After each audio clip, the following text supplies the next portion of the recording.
Selamat siang, saya Nani Sulistiawati dari Pisang Goreng Madu Bu Nani yang berlokasi di Tanjung Duren, Jakarta Barat.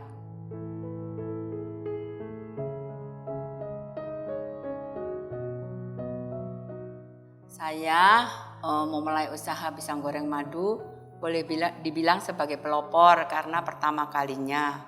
Ide ini tercetus karena saya awalnya catering, menggunakan beberapa macam buah, salah satunya termasuk itu pisang. Kalau sudah ada cacatnya, kulitnya sedikit, mereka nggak mau ambil, kadang-kadang sisa banyak. Kalau dibuang sayang. Dari situ saya mulai, kalau ada sisa saya nggak akan buang, saya nggak akan buang-buang makanan. Tetap saya kalau misalnya apa yang reject apa BS, selalu saya olah. Pisang goreng madu yang awalnya untuk konsumsi sendiri ini, saya coba keluarkan ke snacknya saya kebetulan cateringnya di hotel. Mereka malah tadinya mencibir, bilang ke karyawan, bilangin ibumu tuh pisang gosong kok dikasih orang, katanya gitu. Tapi ternyata mereka setelah makan dirasa kok enak, lain daripada yang lain.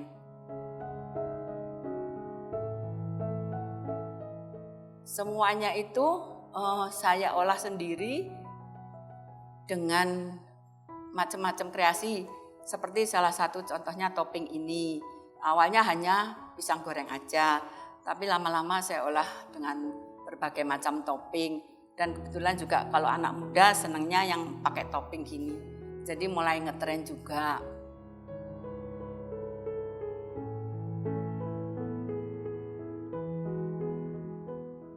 Semua usaha itu pasti ada suka dan duganya. Semua juga tahu menghadapi pandemi ini, virus corona ini, beberapa pengusaha banyak yang merasakan kesulitan.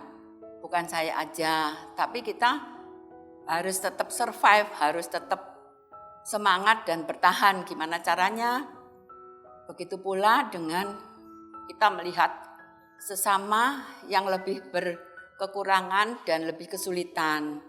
Itu saya juga kadang-kadang terbeban, nggak bisa untuk tutup mata aja. Kita juga ikut berbagi, misalnya dengan, kalau dulu selalu saya, kalau yatim piatu pasti, tapi kalau pisang hari ini kita udah goreng, kadang-kadang cuacanya nggak bagus, hujan, sisanya banyak. Itu saya nggak akan jual ke besok harinya.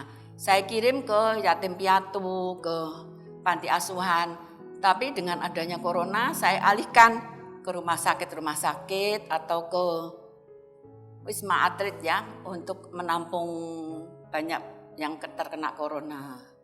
Di samping itu saya juga mulai mengerti setelah ikut program pemerintah, salah satunya membayar pajak. Karena apa? Karena membayar pajak itu juga untuk membantu sesama, menolong sesama. Apalagi sekarang waktunya corona ini pemerintah banyak sekali dananya untuk menyantunin, untuk menanganin yang terkena dampaknya COVID ini.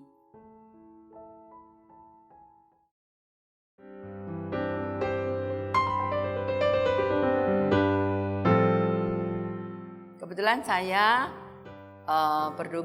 berlokasi di Jakarta Barat. Jadi saya dibantu oleh kantor pajak KPP Pratama Jakarta, Grogol Petamburan. Kalau zaman dulu, kalau diundang pajak sebelumnya udah nggak bisa tidur, mot takut. Karena kalau datang ke sana udah dikeroyok sama calo banyak sekali. Sekarang beda. Saya datang ke kantor pajak, disambut dengan baik, suasananya nyaman, tempatnya beda, ada bagian-bagiannya sendiri, dan saya kebetulan dari bagian yang menangani saya itu menjelaskan pajak itu gini-gini, hitungannya gini-gini. Kebetulan saya juga mungkin udah tua, tell me ya, telat mikir lama, ibunya sabar, sekali telaten, sekali mengarahkan saya. Kalau kurang jelas bisa telepon, bisa WA. Jadi sampai saya mengerti. Sekarang mudah kok teman-teman, bisa bayar pajak itu melalui online. Dan kita tidak perlu ke kantor pajak sendiri. Di samping itu, kalau kita membayar pajak, kita berbangga hati. Rasanya kita bisa membantu sesama yang kita, kalau saya hanya ngertinya cuma nakes dan yatim piatu. Kalau melalui pajak, pemerintah bisa menyalurkan kemana aja yang dibutuhkan. Karena bila pajak kuat, Indonesia akan maju. Saya sudah membayar pajak dan lapor SPT. Bagaimana dengan Anda?